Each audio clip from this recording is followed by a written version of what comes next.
Hello everyone and welcome back to DMG. In my coverage of Dell laptops, I've mainly focused on really weird hardware like the Latitude Z, business laptops like the E6400, and the ultra-high-end consumer line, the XPS.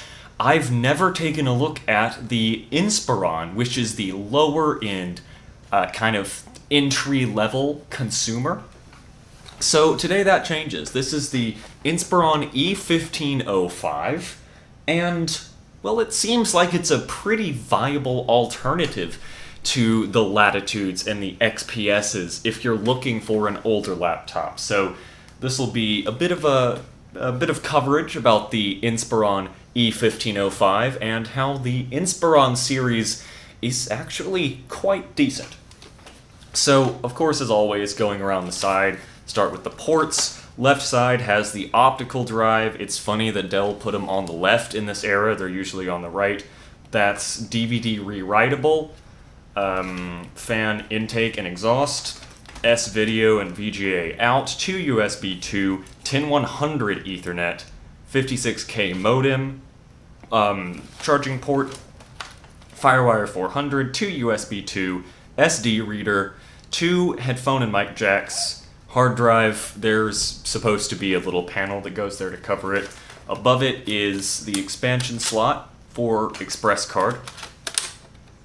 And on the front are the 2 speakers and the media control buttons. Now I picked this one up in a lot a while ago, and its screen backlight was unfortunately dead. And that seems to be a common problem with these.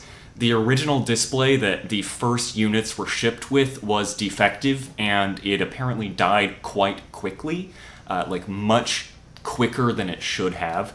So I bought the newer display and installed it. So this is what this panel would have looked like brand new, what you're about to see, because this is a new old stock CCFL that only has about 20 hours on it at this point, versus the ones I usually show you that have probably several hundred, maybe even thousands of hours. So here we go. Here is our Inspiron E1505. So a bit about system configuration. Just going to hop into the BIOS here. This has a 2.33 gigahertz Core 2 Duo. I believe that's a T7400. That's socket P. And this, let's see, we've got 2048 megs of memory, 533 megahertz. Pretty slow. That's unfortunate that it was shipped with such slow RAM. Of course, that is a thing you can change. You can upgrade it. This will take 4 gigs. And as for the video card, it has a Radeon X1300 with 64 megabytes of VRAM. And the screen resolution is 1440 by 900, so a bit higher than the typical 1280 by 800 on a lot of the laptops I look at. So this black screen gives me a good time to talk about the display. There is some backlight bleed, which is unfortunate. I have not seen backlight bleed this bad on any other cold cathode LCD display. It's typically more of an LED thing to have backlight bleed this bad. It's not horrendous, but it's noticeable. Like, not just on a completely black screen, but just when things get a little dark in a movie or a video game. So the screen looks good. It is very glossy. I love glossy screens. And it's less yellowed, and it hasn't quite gone pink like a well-used cold cathode backlight would. So it still has the natural colors that a CCFL offers, but none of the downsides of a well-used one. Of course, your mileage would vary if you bought one of these, because chances are you won't get a laptop with a perfectly brand new display like mine does. Well, now that it's open, I should say I do quite like the look. I love this white surrounding bezel around the silver and the black keyboard. I think all of the colors used here go together quite well. They complement each other nicely. This one is, well, it's been well used, as you can tell. There's some paint rubbing off around the edges, and there's some scrapes and scratches, but it still works great. and a lot of it is actually metal, which is not something you would get from every consumer-grade laptop. So even though Inspiron is the not particularly high-end line, Dell still built this well. It actually feels sturdier than the XPS M1710 just by virtue of being a little smaller, even though the case construction is about the same. Let's pull up GPU-Z so we can just take a little look at that video card. Again, it is a Radeon X1300. I do have a warning about this card right off the bat. ATI's legacy drivers are nowhere near as good as GeForce, and these ATI cards, this X1300, uses a Dell BIOS, which means that AMD's installer for Vista on their website does not detect this card. So, this card, you can't use the Windows driver for it from AMD's website because it only goes up to Vista and it doesn't even recognize this card. So it doesn't work well on Windows 10.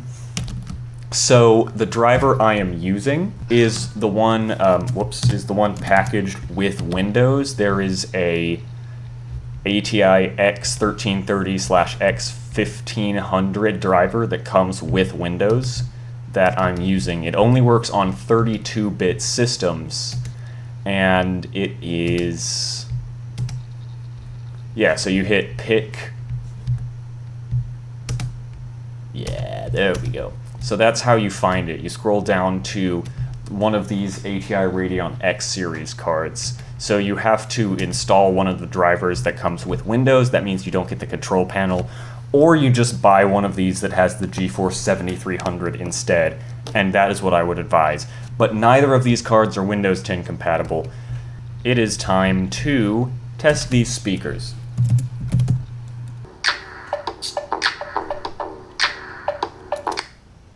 Unfortunately, the speakers are really bad. They don't get close to stacking up to the excellent speakers of an HP Pavilion. Unfortunately, the Inspiron E1505 speakers are too quiet at max volume, too much treble, no bass whatsoever, and ridiculously blown out of proportion mid-range. So if you only like listening to cymbals and hi-hats and clicking sounds in music, this is the laptop for you. It is really unfortunate. The XPS M1710 suffered from the same problem of having awful full-range speakers, but it had a subwoofer to back up the back end of the audio. It could fill in the bass with its subwoofer. This doesn't have the subwoofer to complement its two awful treble speakers, so you just get a very sharp, tinny, unpleasant sound. So it pains me to say, but these speakers are not a selling point of this laptop. However, its keyboard is.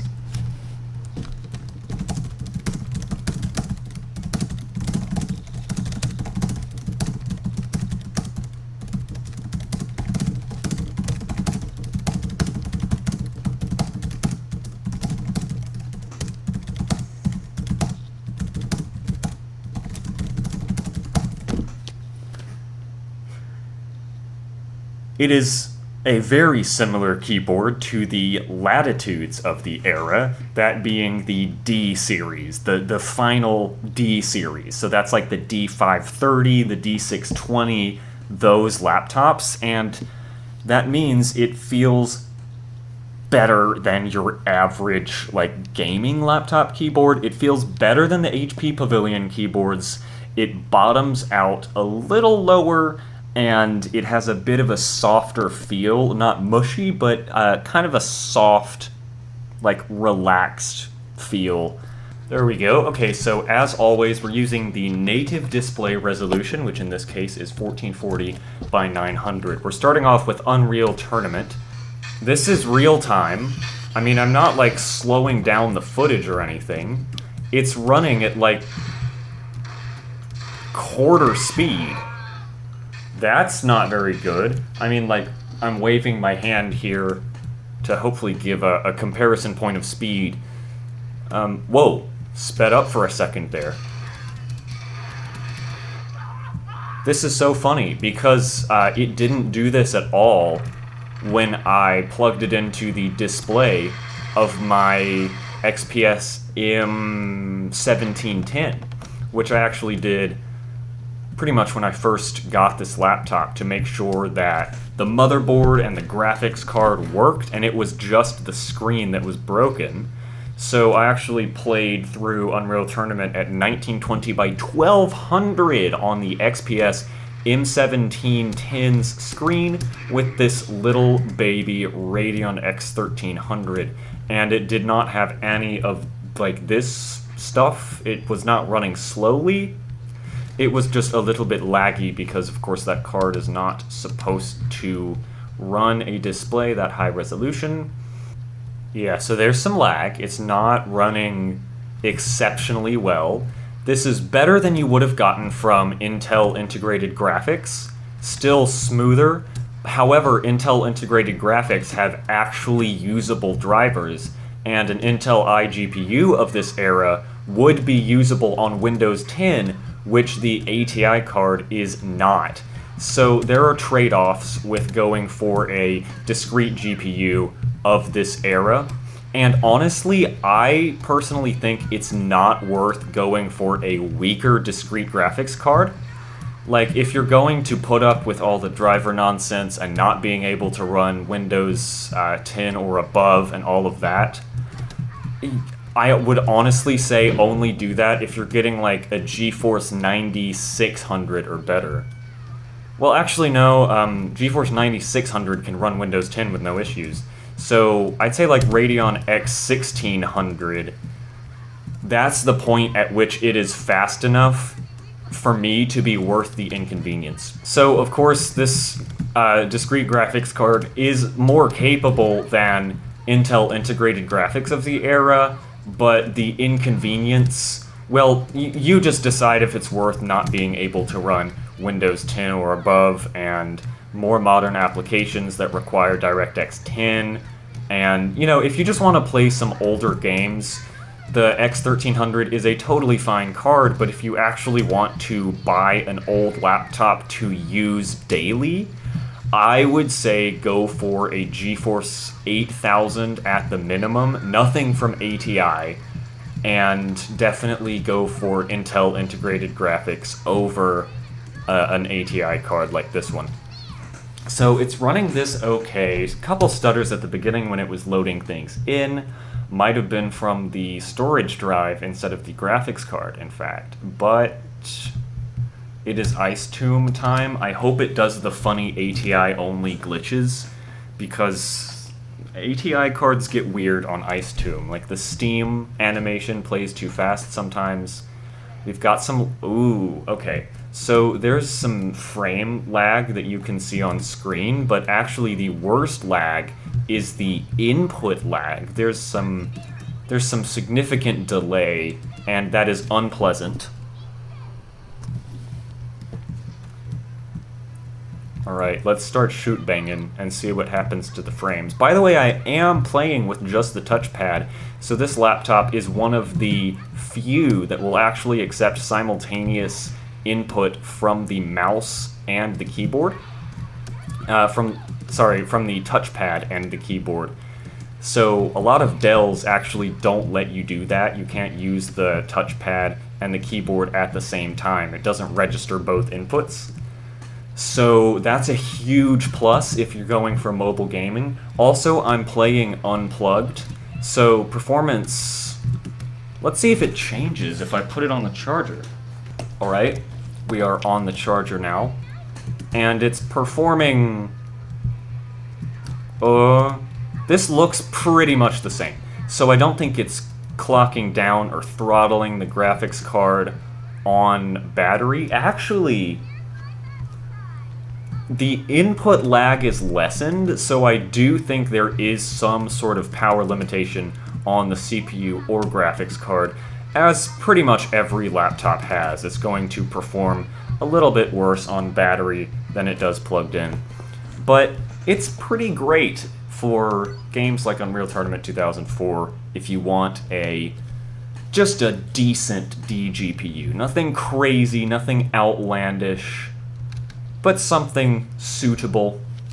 This card has only 64 megabytes of VRAM, and clearly Blur needs more than that. The 3D menus are running unacceptably slow. There's no way you could play the game like this. And this is at all the minimum graphics settings.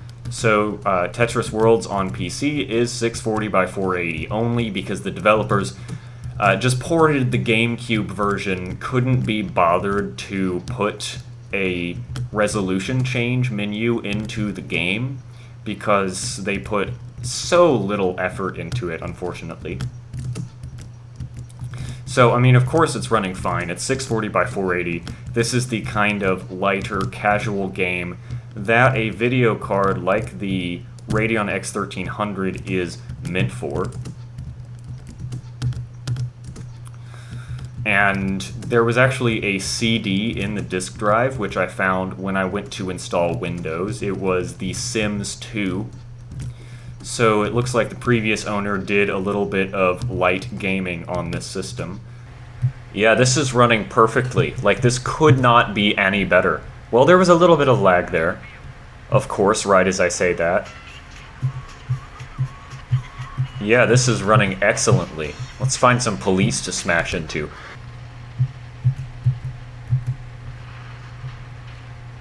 Rip Bozo. Okay, now that's some lag there with that particle effect. Whoops. Yeah, wow, this is running really well. So, ATI graphics drivers. And I'm not just being like, ATI bad. I just mean like that actually does not happen with NVIDIA cards. Not seeing any more like crust, like weird anti-aliasing stuff. So I guess that was just that one area with the doors that had some texture weirdness going on. And yes, there's no input lag whatsoever. I just forgot for a moment that this game actually controls horrendously. But yeah, it looks good, it runs well. It's running fine though, I mean, a little bit of lag on the frames, a little bit of input lag, but not too bad. I've seen a lot worse. But then again, this is not at particularly high settings, nor is it at the maximum resolution of the screen. Oh god. Awful launch, awful frame rates, game run bad. Game run bad. This is the medium settings on, whoa, weird shadows. I would say this is on the verge of unplayable. Well, that's going to wrap it up for the Inspiron E1505. Though its ATI Radeon X1300 or alternatively GeForce 7600 graphics might be a little underpowered, it's still able to handle some games, and it does have a quite nice screen and a wonderful keyboard, although the speakers are a bit lacking. So I wouldn't recommend it as an alternative to an XPS. However, if you're looking for a discrete graphics alternative to a Latitude, the keyboard, the build quality, it's very Latitude-like. So, in short, if you need more horsepower than a business laptop would offer, you know, for playing some older games, then the E1505 will suffice quite nicely. Although I still would recommend an HP Pavilion over it if you're looking for media, since the speakers and the graphics could be better. But that's it, so thank you everyone for watching.